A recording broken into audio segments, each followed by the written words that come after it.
Evan Brooks stood frozen in the doorway of the executive washroom, his heart hammering so violently he could hear it in his ears. What he'd just seen, what he could never unsee, wasn't supposed to exist in the polished, untouchable world of Lauren Hayes. The CEO of Hayes Corporation, the woman who commanded boardrooms with a single glance, stood before the mirror with her blouse open, revealing a landscape of surgical scars that told a story she'd never shared with anyone in this building. Their eyes met in the reflection. Her face went white, then hardened into something dangerous. Evan's mouth opened, but no apology came. Just the terrible understanding that his career, his daughter's security, everything he'd fought to rebuild after losing his wife had just shattered with one accidental intrusion. Before we continue with what happened next, I want to invite you to follow Evan's journey all the way to the end. If this story resonates with you, please hit that like button and drop a comment telling me what city you're watching from. I love seeing how far these stories travel. Now, let's find out whether Evan can survive what he's just witnessed. The morning had started like every other morning in Evan Brooks' carefully constructed life, which meant it had started badly, then gotten worse through sheer determination. His alarm hadn't gone off, or rather, it had gone off at 5:30 as programmed, but Evan had been awake since 4 o'clock, listening to his daughter Mia cough in the next room. That wet, rattling sound that sent him right back to hospital corridors, and the smell of antiseptic and the feeling of his wife's hand growing cold in his ear. He'd finally gotten up at 5, made chamomile tea with honey that Mia refused to drink, convinced her to take her medicine, and then discovered that the washing machine had flooded overnight, leaving her favorite dress, the one with the purple flowers that she insisted made her look like a princess, soaked and unwearable. "Daddy, I need the purple dress," Mia had announced with the absolute certainty of a 6-year-old who knew exactly what the world owed her. "It's picture day." Of course it was picture day. Evan had completely forgotten, which made him feel like the kind of father he'd sworn he'd never become.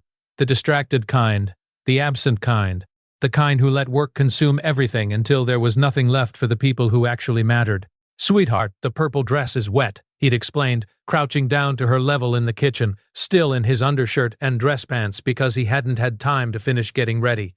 "What about the yellow one? You love the yellow one." "The yellow one is for babies." Mia's lower lip had started to tremble, and Evan felt that familiar panic rising in his chest.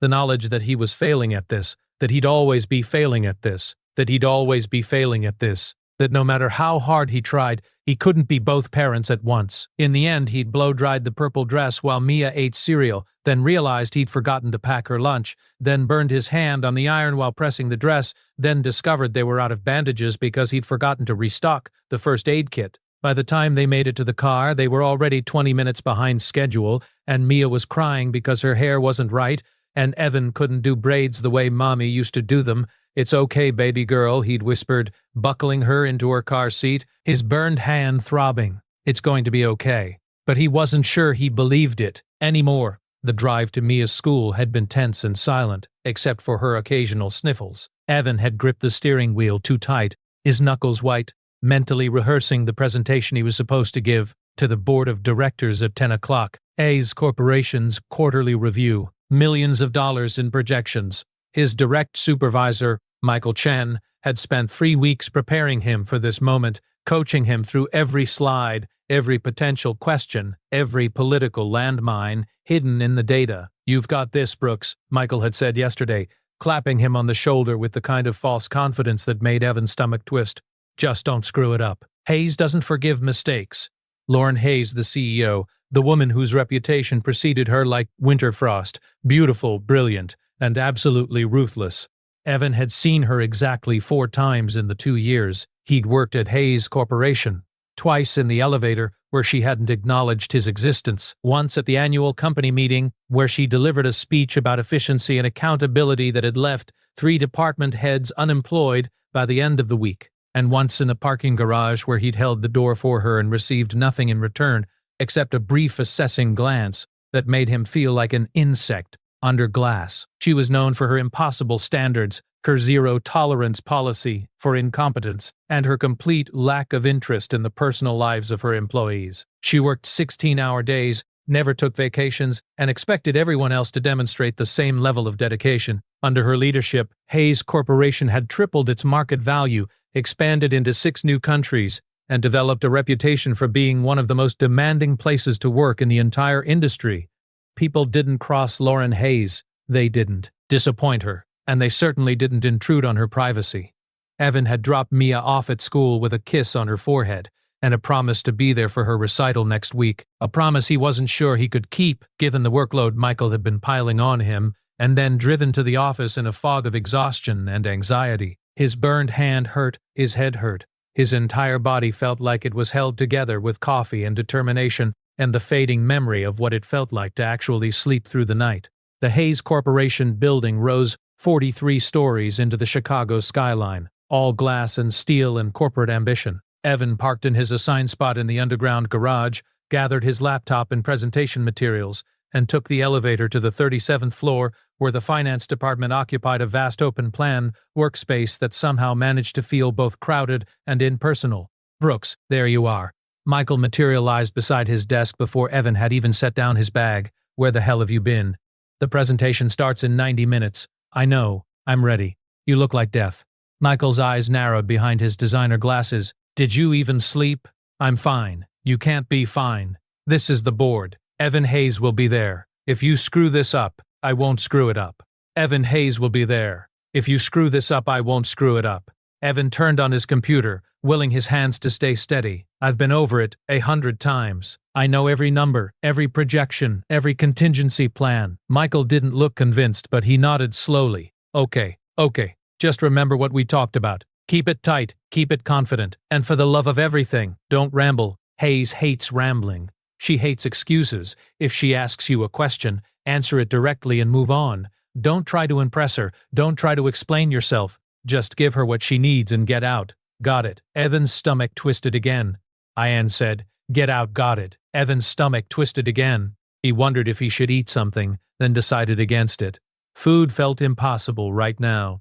The next hour passed in a blur of final preparations and mounting dread. Evan reviewed his slides, checked his numbers, rehearsed his opening statement in his head, while people around him took phone calls and complained about traffic and planned their lunches like this was just another ordinary Tuesday. He envied them, their ability to care about mundane things, their lives that apparently didn't feel like they were constantly one mistake away from collapse. At 9:45, Michael appeared again.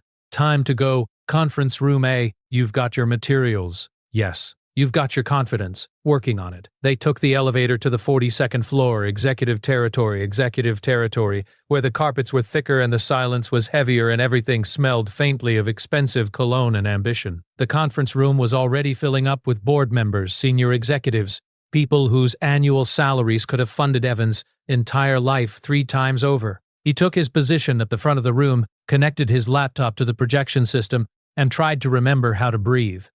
At exactly 10 o'clock, Lauren Hayes walked in. The room didn't exactly fall silent.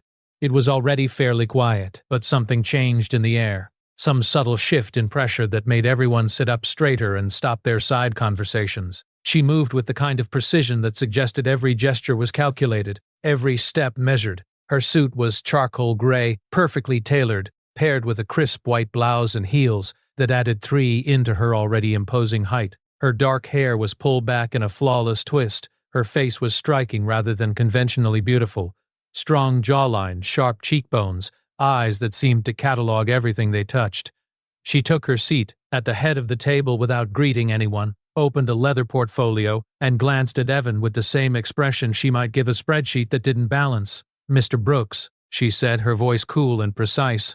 "You may begin." Evan's mouth went dry. He clicked to the first slide and heard his own voice start talking, somehow steady despite the fact that his heart was trying to escape his chest. He moved through the quarterly revenue analysis, the profit margins, the expense ratios, the projected growth for Q3 and Q4. He answered questions from the CFO about the marketing budget, from the head of operations about the supply chain costs, from someone whose name he didn't catch about the international expansion timeline. And through it all, Lauren Hayes watched him with those unreadable eyes, occasionally making notes in her portfolio, never smiling, never frowning, just absorbing information with the mechanical efficiency of someone who had built an empire on the foundation of absolute focus.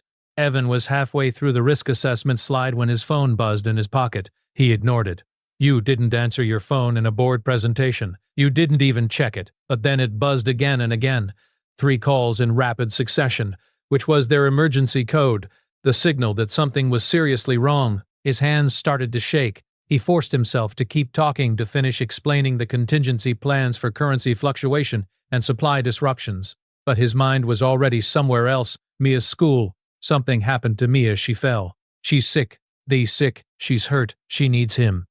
And he's stuck in this room talking about profit margins while his daughter, Mr. Brooks. Lauren Hayes' voice cut through his spiraling thoughts like a blade. He looked up to find her staring at him with an expression that might have been concern on someone else. Too on her just looked like intensified attention. Yes, you were saying something about the European market.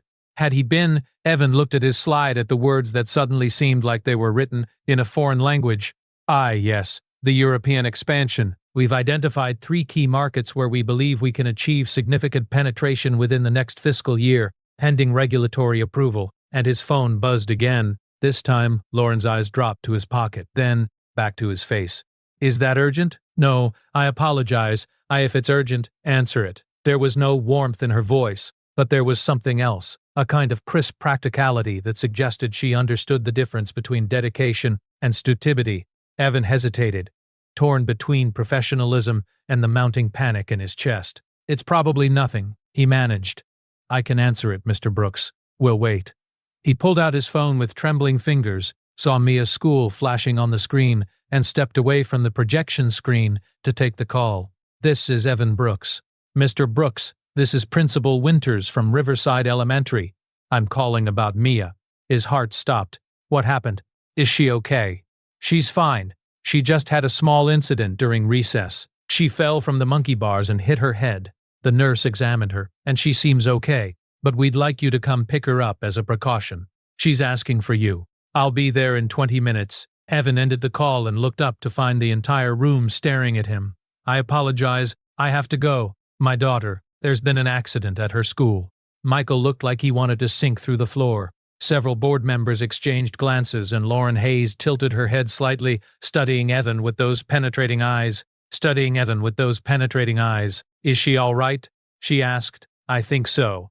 They said it was minor. But go. Lauren gestured toward the door with one elegant hand. Mr. Chen can finish the presentation. Michael's head snapped around. Of course, yes, absolutely. Evan gathered his materials with shaking hands, muttered another apology, and practically fled from the conference room. He was halfway to the elevator when he realized he'd left his laptop connected to the projection system. But there was no time to go back. Mia needed him. Nothing else mattered. The elevator seemed to take forever. Evan jabbed the button for the ground floor repeatedly, as if that would make it move faster, his mind conjuring increasingly terrible scenarios: head injury, concussion, internal bleeding. They said she was fine, but what if they were wrong? What if they'd missed something? What if he got there and found her unconscious? Or worse, what if he forced himself to breathe? Mia was okay. The school wouldn't have let him drive if it was serious. They would have called an ambulance. This was precautionary. Just precautionary. The elevator lurched to a stop on the 41st floor. The doors opened to reveal an empty hallway, executive offices, private bathrooms, the kind of rarefied space where people like Evan didn't belong. He jabbed the close button, but the doors didn't respond. The elevator system sometimes did this, stopped at random floors for maintenance or priority override. He hit the button again. Nothing. Come on, he muttered, his panic rising. He didn't have time for this.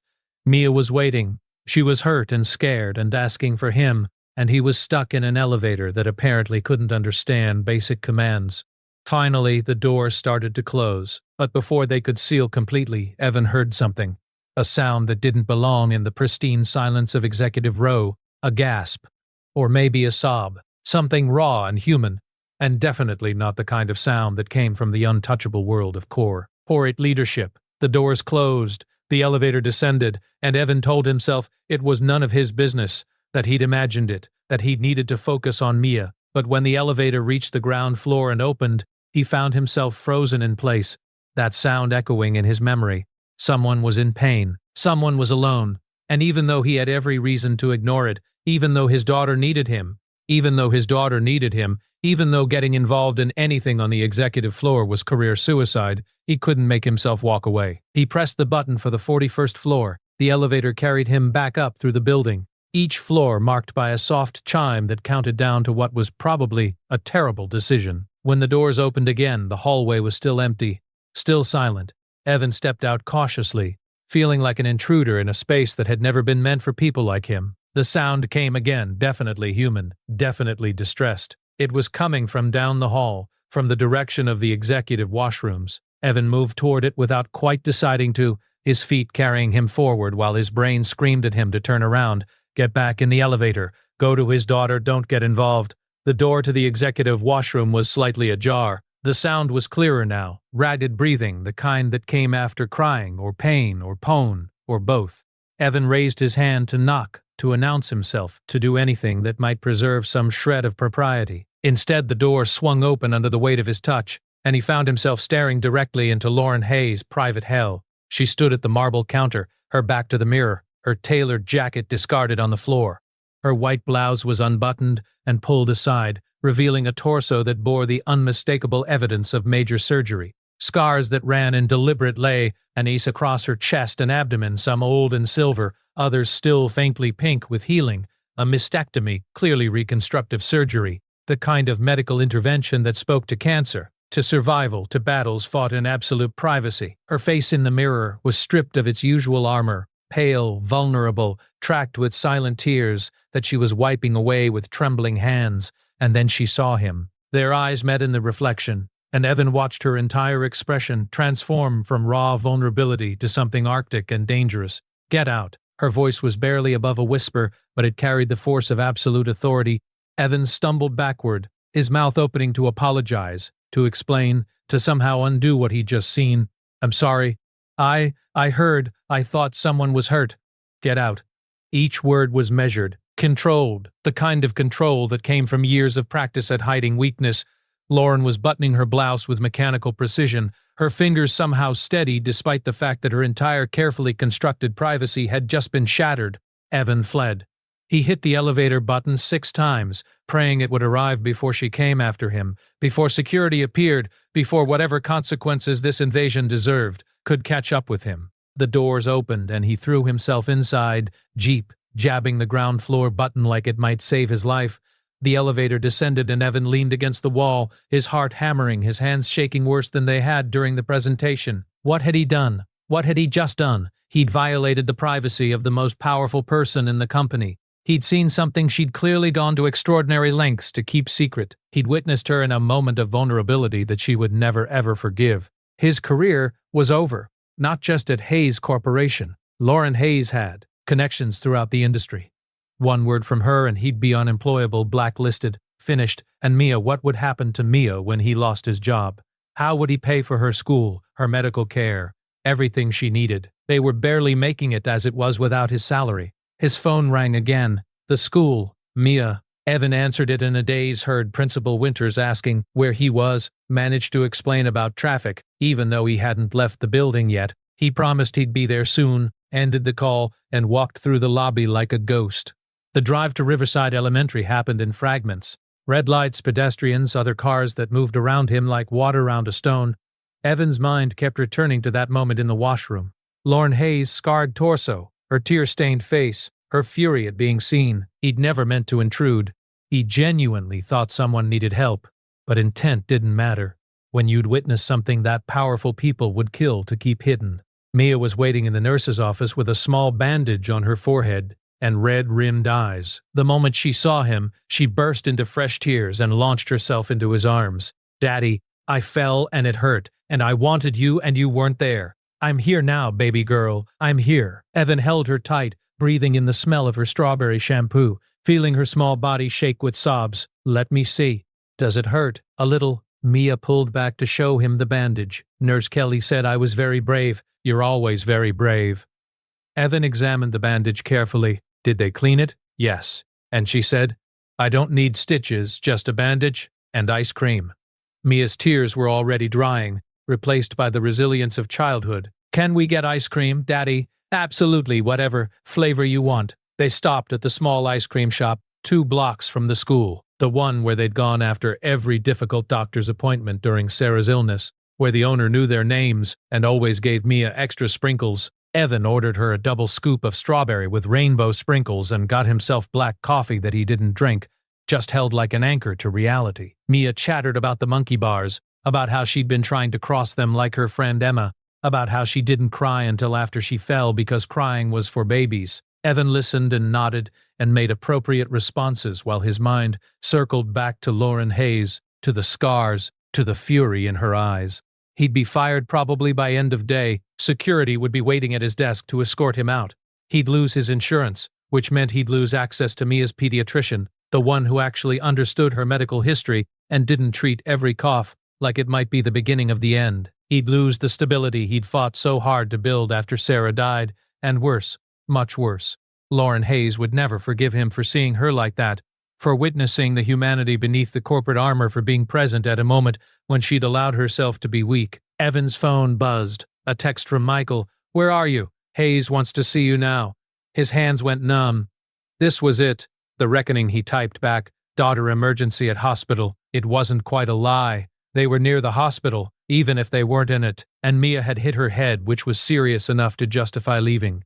Michael's response came immediately. She said, "Tonight, 7 p.m. her office. Don't be late. And Brooks, whatever you did, fix it." Evan stared at the message, ice forming in his stomach. 700 p.m. meant after hours, when the building would be mostly empty, private, contained. The kind of meeting where careers ended quietly, without witnesses. "Daddy, you're not eating your ice cream." Mia peered at him with concern that looked too old on her 6-year-old face.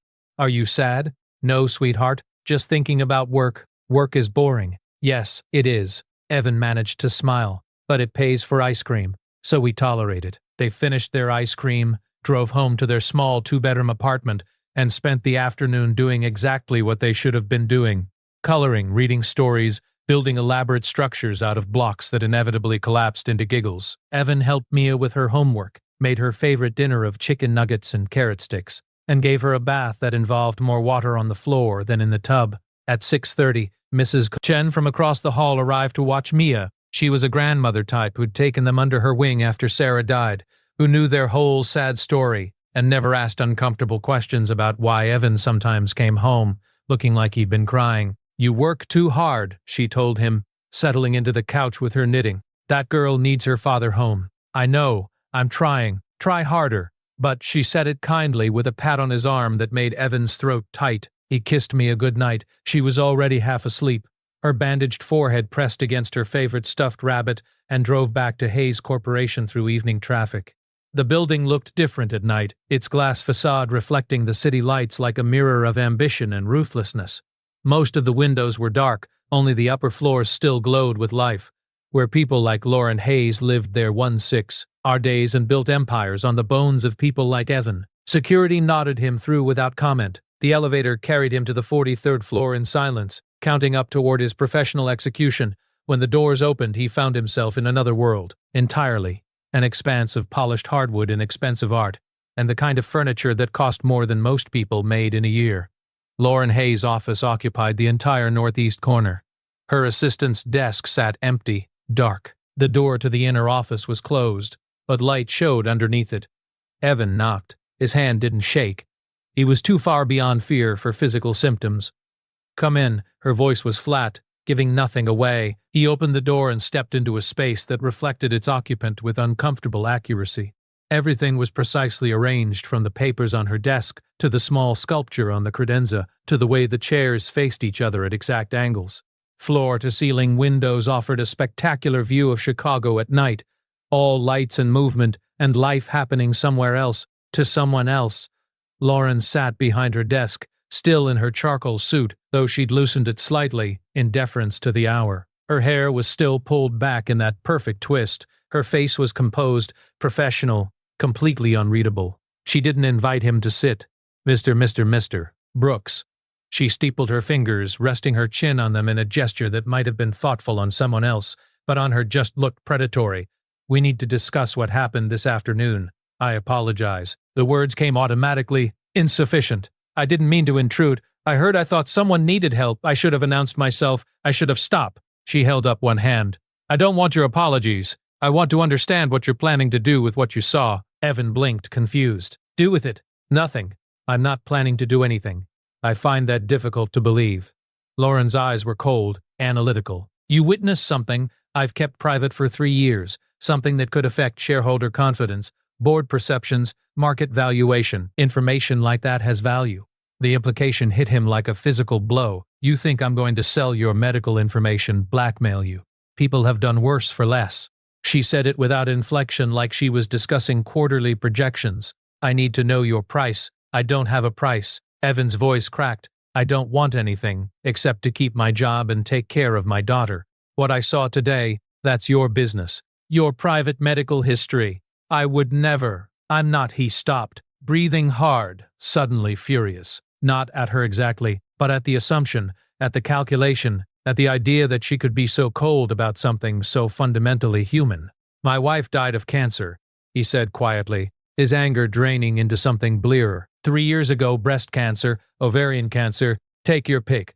She had both. I spent 18 months watching her fight and lose, and you think I'd use someone else's medical trauma as leverage? You think I'm that kind of person? Something flickered across Lauren's face so quickly that Evan almost missed it. Not quite surprise. Maybe recognition, the expression of someone who'd just had their assumptions challenged and didn't like it. I didn't know about your wife, she said finally. Her voice was still controlled, but something had shifted in it. That wasn't in your employee file. Why would it be? It's not relevant to my job performance, isn't it? Lauren leaned back slightly. You left a board presentation today because of a family emergency?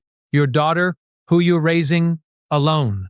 Yes, that must be difficult. Well, it wasn't a question, and it wasn't said with any particular sympathy, but coming from Lauren Hayes, it felt almost intimate.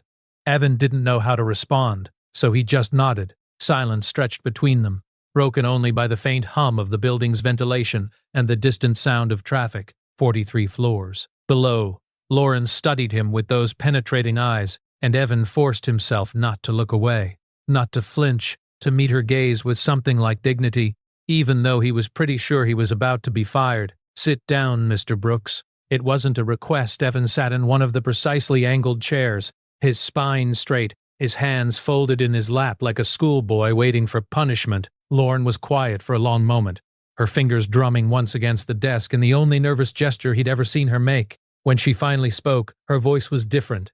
Not warm exactly, but less armored. What you saw today, she began, then stopped, started again. I had a double mysticative 2 years ago. Preventive, aggressive intervention based on genetic testing and family history.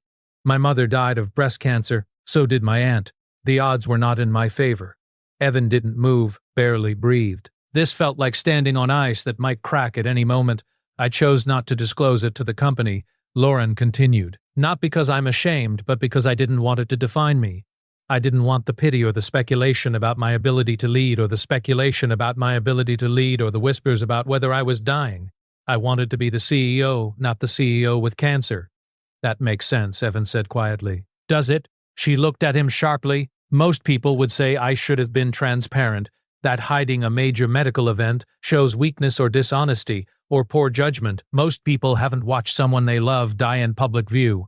The words came out before Evan could stop them. Sarah, my wife, she wanted to keep working as long as possible. She was a teacher. She loved her kids, but everyone at her school knew she was sick, and they treated her like she was already gone, like she was fragile, like her diagnosis was the only thing about her that mattered anymore. It destroyed her almost more than the cancer did. Lauren's expression was unreadable, but she was listening with an intensity that felt almost uncomfortable. So no, Evan continued. I don't think you should have disclosed it. I think you had every right to fight your battle privately and come out the other side on your own terms. What I saw today, that's yours. It doesn't belong to the company or the board or anyone else. Another silence. Longer this time. Lauren's fingers had stopped drumming. She was looking at him like he was a puzzle she couldn't quite solve, and for the first time since he'd walked into her office, Evan felt like maybe, just maybe, he wasn't about to be fired. You really won't tell anyone, she said finally. It still wasn't quite a question, but there was something in it that sounded almost like hope. I really won't, even though it would give you leverage, even though you could probably negotiate a promotion, a raise, Anything you wanted. I don't want to be the kind of person who uses someone else's pain as currency." Evan met her eyes steadily. "I've had enough pain in my life to know it's not something you weaponize." Lauren nodded slowly like she was absorbing this information and filing it away for future reference. Then she did something Evan never expected. She stood up, moved to the window, and turned her back on him. Not dismissively, but like she needed to look at something other than his face while she spoke. "I was supposed to fire you today," she said to the window, to the city, to herself. "For the intrusion, for the security breach, for making me vulnerable." Evan's stomach dropped, but he forced himself to stay quiet. "But I'm not going to," Lauren continued, "because you're right. What you saw was mine, and what you choose to do with that knowledge is a test of your character, not mine.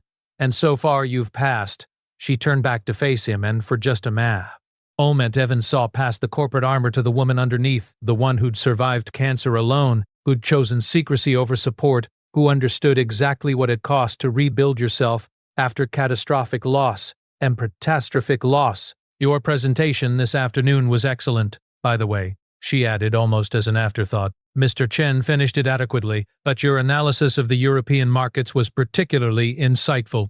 I want you to expand on that for next quarter." "I thank you." Evan was still processing the fact that he wasn't fired, that he was apparently being praised instead. "You can go." Lauren returned to her desk, her armor sliding back into place, like she'd never removed it. "And Mr. Brooks, your daughter's recital is next week, correct?" How did she know that? Had she looked into his file, investigated him? "Yes. Tuesday evening. Make sure you're there." It was an order delivered with the same crisp authority she used for everything else. Family obligations are important. They shouldn't be sacrificed for quarterly presentations. Coming from anyone else, it would have sounded like standard corporate platitude. Coming from Lauren Hayes, it would have sounded like hard-won wisdom. Evan stood, nodded, and walked to the door. He had his hand on the handle when her voice stopped him. "One more time, Mr. Brooks." He turned back. Lauren was looking at him with an expression he couldn't quite read. Something complicated and human that didn't fit her usual mask. "Thank you," she said quietly, "for not making me regret trusting you." And Evan understood that this wasn't just about the medical privacy. It was about something larger, about two people who'd survived the unsurvivable, who'd learned to hide their scars, who'd forgotten what it felt like to be seen without judgment. "You don't have to thank me," he replied. "Some things should stay private. Some battles should be fought alone. That's what you choose." Something like respect flickered in her eyes. "Get some rest, Mr. Brooks. You look exhausted." "So do you?" It was too familiar, too honest, and for a second Evan thought he'd crossed a line, but Lauren just smiled barely, briefly. But it was there. "Fair point. Good night, Mr. Brooks." "Good night, Miss Hayes." Evan left her office, rode the elevator down through the empty building, and walked to his car in a daze. The whole drive home, he kept replaying the conversation, trying to understand what had just happened. He'd witnessed something private, been suspected of blackmail, confessed his own tragedy, and somehow come out the other side. Not just employed, but what? Seen, understood. Mrs. Chen was dozing on his couch when he got home, her knitting forgotten in her lap. He woke her gently, thanked her profusely, and saw her to her apartment. Then he checked on Mia, still sleeping peacefully, her bandaged forehead visible in the nightlight's glow, and collapsed onto his own bed without bothering to change out of his suit. He'd expected to lie awake, replaying everything, but exhaustion claimed him almost immediately. His last conscious thought was of Lauren Hayes standing at her window, looking at the city like a general surveying a battlefield, and wondering how someone that powerful could look that alone. The next morning arrived with the kind of gray, persistent drizzle that made Chicago feel like it was wrapped in wet wool. Evan woke to find Mia already awake, sitting cross-legged on his bed with her stuffed rabbit and a picture book she couldn't quite read yet, but had memorized from countless bedtime readings. "You were snoring," she announced, poking his shoulder, "really loud like a bear." "Bears don't snore, baby girl, how do you know? Have you ever heard a bear sleep?" Evan pulled her into a hug, breathing in her strawberry shampoo. Smell, grob, atful for this moment of normalcy after yesterday's chaos. "Good point. I concede to your superior logic." "What's concede mean?" "It means you win." Mia grinned. Triumphant. "I always win." They went through their morning routine with less disaster than usual. Mia's forehead bruise had turned a spectacular purple-green, but didn't seem to hurt anymore. Breakfast happened without any spills, and they even made it out the door on time. Evan dropped her at school, watched her run toward her friends without looking back, and felt the familiar ache of watching her grow up without Sarah there to see it. The drive to Hayes Corporation felt different today. Yesterday, he'd been dreading termination. Today, he was dreading something more complicated. Facing Lauren Hayes after that strange, raw conversation in her office, after she'd trusted him with her medical history, after he trusted her with his. The building looked the same as always, all glass and steel ambition, but Evan felt like he was entering it as a different person, someone who'd been given access to a secret that changed everything about how he understood the power structure around him. Michael ambushed him the moment he stepped off the elevator. What the hell happened last night? He grabbed Evan's elbow, steering him toward the break room with the urgency of someone handling classified information. You had a meeting with Hayes alone after hours, and you're still employed. She wanted to discuss the presentation for 2 hours. Michael's eyes were wide behind his glasses. Brooks, people don't have 2-hour meetings with Lauren Hayes and walk away smiling. They have 5-minute meetings and walk away traumatized. I'm not smiling. You're not crying either. You're not packing your desk. You're not being escorted out by security. Michael lowered his voice to a whisper. What did she want? Evan poured himself coffee. He didn't want using the ritual to buy time. What could he say? That he'd accidentally witnessed her medical scars, that she'd accused him of potential blackmail, that they'd somehow ended up sharing their respective traumas like two people who'd forgotten how to be human and were cautiously remembering. She wanted clarification on the European market analysis, he said finally, and she told me to prioritize me as recital next week. Michael stared at him like he'd started speaking Mandarin. Lauren Hayes told you to prioritize family time. Yes. Lauren Hayes, the woman who once fired someone for leaving early for their father's funeral. That's a rumor, Michael. It didn't actually happen. The point stands. Michael shook his head slowly. Something's different. Did you, I don't know, discover she's actually a robot? Is that it? Did you find her charging station? Despite everything, Evan laughed. She's not a robot. Could have fooled me. Michael grabbed his own coffee, still studying Evan with suspicious curiosity. Just be careful. Okay. Hayes doesn't do personal. She doesn't do friendly. If she's suddenly interested in your family life, there's an angle. There's always an angle. Evan thought about Lauren standing at her window, admitting she'd almost fired him for witnessing her vulnerability, thought about the way she'd said thank you, like the words hurt coming out. Maybe she's just human, he said quietly. Yeah, and maybe I'm the Pope. Michael clapped him on the shoulder. Get to work, Brooks, and whatever you did to not get fired, keep doing it. The morning passed in a fog of emails and spreadsheets and conference calls that Evan participated in without really being present. His mind kept drifting back to that office, that conversation, the way Lauren's armor had cracked, just enough to let him see the person underneath. He wondered if she regretted it this morning, if she'd rebuilt those walls, higher and thicker, determined never to be that exposed again. At 11:30, his phone rang. Internal number, executive floor. Evan's stomach clenched as he answered. This is Evan Brooks. Mr. Brooks, this is Rachel Kim, Ms. Hayes' executive assistant. The voice was crisp, professional, giving nothing away. Ms. Hayes would like to see you in her office at noon. Please bring your European market analysis. The line went dead before Evan could respond. Michael looked up from his own desk, his expression somewhere between sympathy and vindication. See, angle, there's always an angle. But when Evan arrived at Lauren's office at exactly noon, because being late felt like testing fate, he found something unexpected. She was on the phone, but she gestured him in and pointed to one of the chairs with the kind of casual authority that suggested this wasn't an execution meeting. Her office looked the same as it had last night, except now daylight streamed through those floor-to-ceiling windows, turning Chicago into a sprawl of gray buildings and gray sky. I understand your concerns, Richard, but the timeline isn't negotiable. Lauren's voice was pure business. No warmth, but no hostility either. We committed to the Singapore office opening in Q3.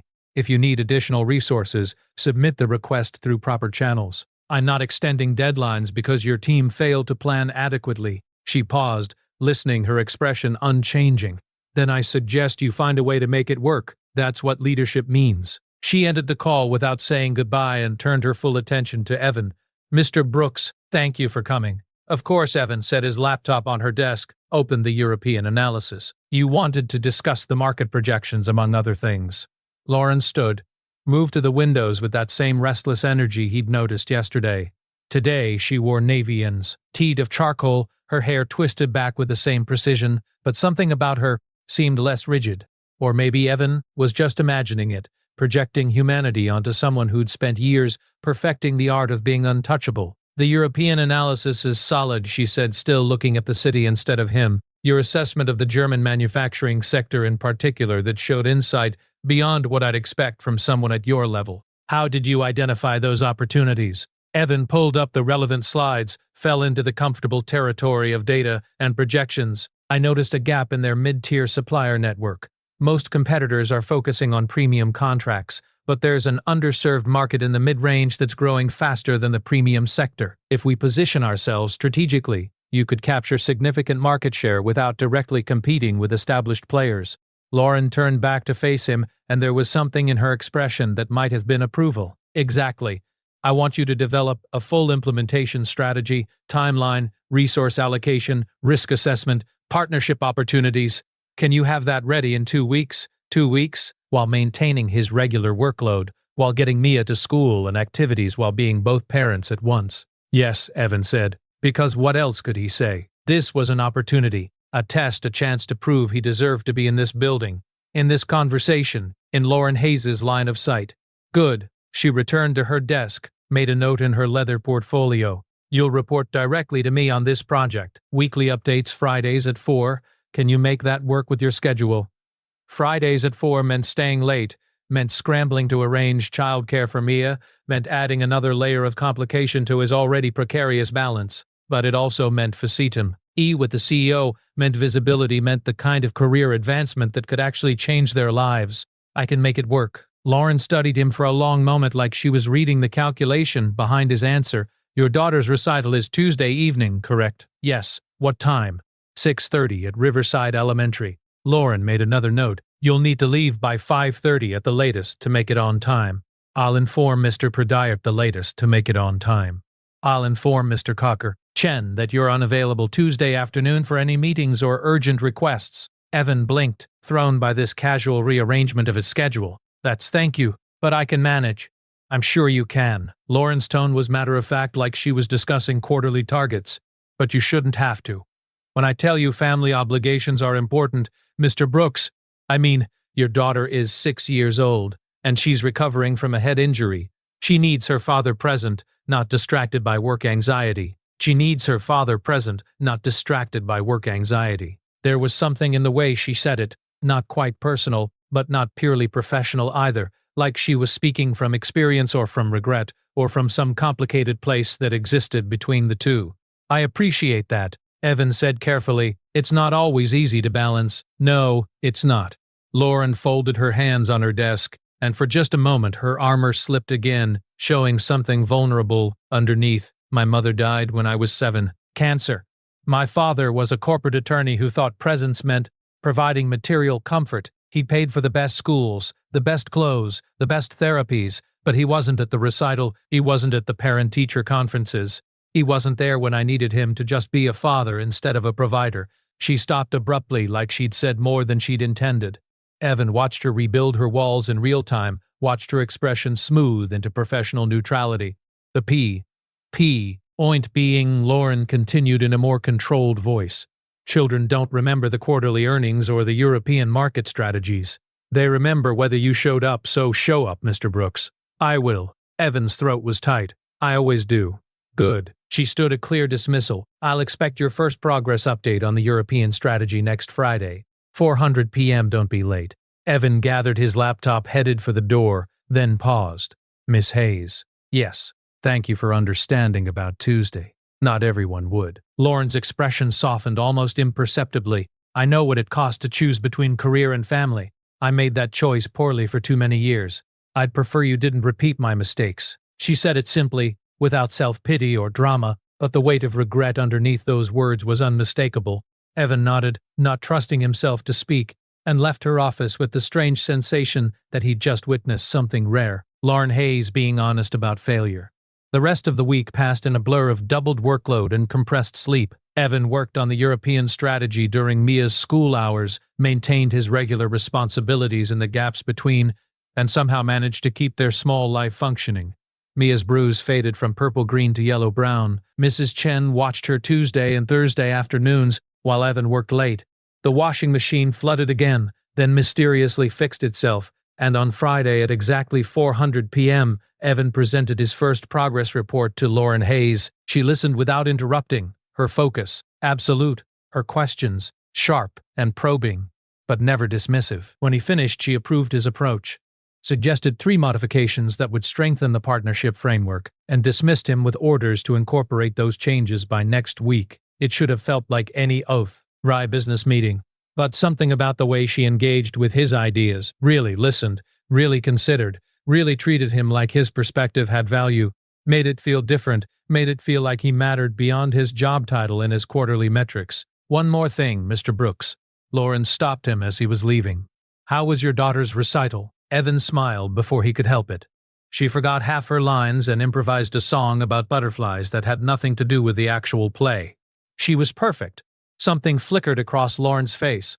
Amusement maybe, or wistfulness. Sounds like she has her father's creativity, more like her mother's confidence. The words slipped out before Evan could censor them, bringing Sarah into the space where she didn't belong. But Lauren didn't look uncomfortable. If anything, she looked understanding. "Good qualities to inherit," she said quietly. "Have a good weekend, Mr. Brooks." "You too, Miss Hayes." She laughed. Actually laughed, short and surprised. She laughed and actually laughed, short and surprised. "I'll be here until Sunday evening, working on the Asia-Pacific expansion, but I appreciate the sentiment." Evan hesitated in the doorway. "You know you're allowed to take weekends off, right?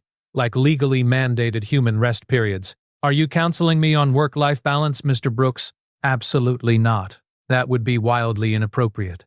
Evan held her gaze. "I'm just suggesting that the person who told me to show up for my daughter's recital might want to consider showing up for her own life occasionally." He'd crossed a line. He knew it the moment the words left his mouth. Knew it from the way Lauren's expression shifted into something unreadable. For a long second he thought she'd fire him after all, that this fragile understanding they'd built would shatter under the weight of his presumption. But then Lauren smiled. Really smiled. Small and genuine, and almost shy. "Point taken," she said. "I'll try to leave before midnight on Sunday. Progress. Don't push your luck, Mr. Brooks." But there was no real warning in her voice, just something that sounded almost like fondness. Evan left her office feeling lighter than he had in months, like maybe, just maybe, he'd found someone who understood what it meant to survive by building walls and what it cost to maintain them. The weekend passed in the comfortable chaos of single parenthood. Mia had a sleepover at Emma's house that involved excessive giggling and a midnight phone call from Emma's mother, asking if Mia always told such elaborate stories about dragons. Evan caught up on laundry, grocery shopping, and the endless maintenance tasks that kept their small life functioning. He thought about calling his own mother, then didn't, because explaining any of this felt impossible. Monday morning brought rain again and traffic that turned his commute into a test of patience. Evan arrived at the office 15 minutes late, coffee deprived, and already behind schedule to find Michael waiting by his desk, with an expression Evan had learned to dread. Conference room B now. Hayes called an emergency meeting. Evan's stomach dropped. What happened? No idea. But she looked pissed, like actually angry instead of just generally terrifying. They joined the stream of senior staff heading toward the conference room, a crowd that included department heads, senior analysts, people whose salaries made Evan feel like he was playing at adulthood. He slipped into a seat near the back, trying to be invisible, trying to figure out what crisis could have prompted this gathering. Lauren arrived exactly on time, her expression carved from ice. She didn't waste time on pleasantries, just launched directly into the reason they were all there. "This weekend, our confidential bid for the Frankfurt manufacturing contract was leaked to our primary competitor." Her voice was controlled fury, each word precisely measured. "They undercut our proposal by exactly 3%, just enough to win the contract without raising suspicion about how they obtained our numbers. This leak cost us a $40 million deal and compromised our entire European expansion strategy." The room went silent. Evan felt sick. His European analysis, the one he'd been working on all week, the one that contained detailed projections and partnership frameworks, was that compromised too. "I want to know who had access to the Frankfurt proposal," Lauren continued. "I want to know everyone who touched those files, everyone who saw those numbers, everyone who could have possibly transmitted that information outside this company, and I want that information by end of day." She paused, her gaze sweeping the room like a searchlight, looking for guilt. "Let me be absolutely clear. Corporate espionage is not a mistake. It's not an oversight. It's a deliberate betrayal of trust, and I will find whoever is responsible." When I do, they will be terminated, prosecuted, and blacklisted from this industry permanently. Are there any questions? No one spoke. No one even seemed to breathe. Good. Get to work. The room emptied rapidly. People fleeing to their desks to start the audit, to cover their tracks, to ensure they weren't anywhere near the blast radius of Lauren's fury. Evan stayed frozen in his seat, his mind racing through implications. The European strategy he developed, was that part of the leak? Had his work somehow contributed to this disaster? Mr. Brooks, he looked up to find Lauren standing beside his chair, her expression still granite hard, but her voice slightly softer. Walk with me, it wasn't a request. Evan followed her out of the conference room, down the hallway, into the elevator that carried them up to the 43rd floor in silence. Her office felt different today. Not welcoming exactly, but less hostile than the conference room's accusatory atmosphere. Lauren closed the door behind them and turned to face him. Your European analysis is not part of the leak. That project remains internal and confidential. Evan exhaled relief. He didn't realize he'd been holding. Thank God. However, Lauren moved to her desk, pulled up something on her computer. You had access to the Frankfurt proposal as part of your research. You reviewed those numbers 2 weeks ago when you were developing your market assessment. Cold understanding washed over him. You think I leaked it? No. Lauren said it firmly, without hesitation. If I thought you were responsible, we wouldn't be having this conversation. You'd be talking to lawyers, but other people might make that connection, might point out that you're new to this level of responsibility, that you have financial pressures that could create motive, that you were one of the last people to access those files before the leak. I didn't. I know you didn't. Lauren held up a hand. I'm not accusing you. I'm warning you. When the investigation starts digging into access logs and file histories, your name will appear. People will ask questions. I need you to be prepared for that scrutiny. Evan sank into one of the precisely angled chairs, his mind spinning. What should I do? Tell the truth. Cooperate. Fully. Don't panic. Don't hide anything. Don't hide anything. Don't hide anything. Don't give anyone reason to doubt your integrity. Lauren sat across from him, her posture perfect, her expression serious, and trust that I know you didn't do this. Why? The question escaped before Evan could stop it. Why do you trust me? You barely know me. We've had, 3 actual conversations. Lauren was quiet for a long moment, her fingers tapping once against the armrest in that rare gesture of uncertainty.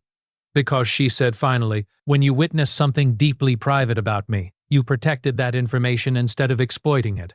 That tells me more about your character than any background check or performance review ever could. You had leverage and you chose integrity. That's not the profile of someone who sells corporate secrets for profit. Her faith in him felt both reassuring and terrifying. What if the investigation doesn't see it that way? Then I'll make them see it.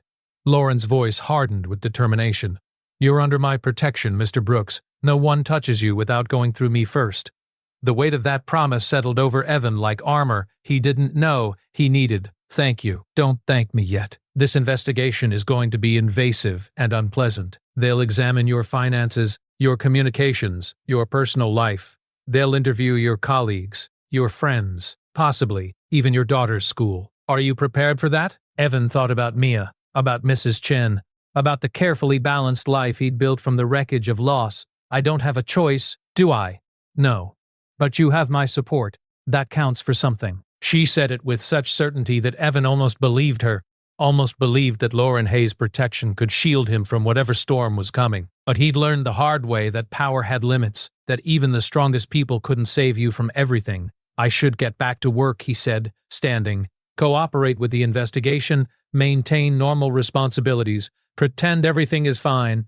Essentially, yes. Lauren stood as well, moved toward the door with him. And Mr. Brooks, if at any point this becomes too much, if you need support or resources or just someone who understands what it's like to be accused of something you didn't do, my door is open. It was the most personal thing she'd ever said to him, an admission that she understood this kind of pressure from experience. Evan wanted to ask what had happened to her, who had doubted her integrity, how she'd survived it. But her armor was back in place, her expression professional, and the moment for those questions had already passed. I appreciate that, he said instead.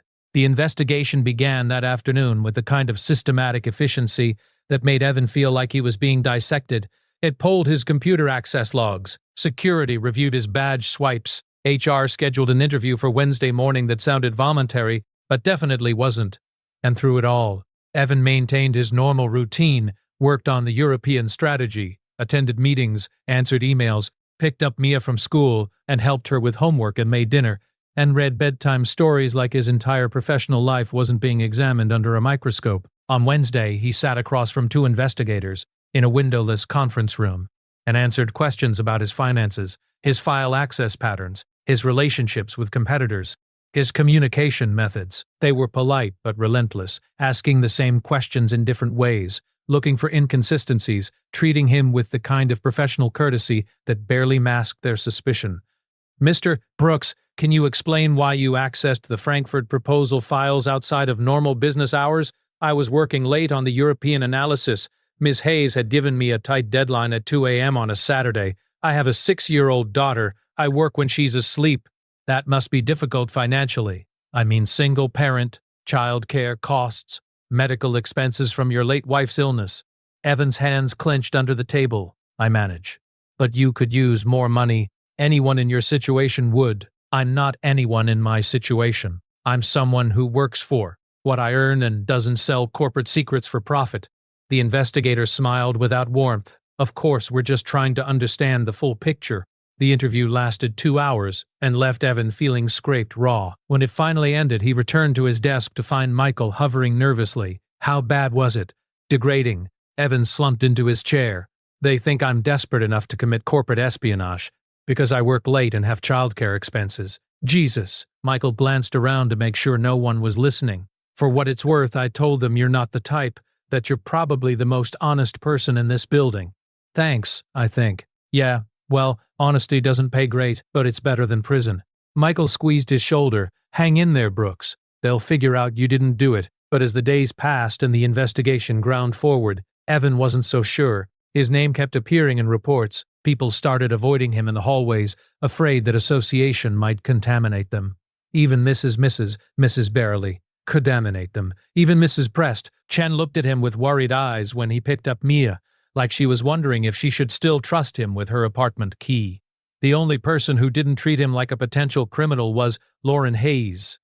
She continued their Friday meetings without interruption,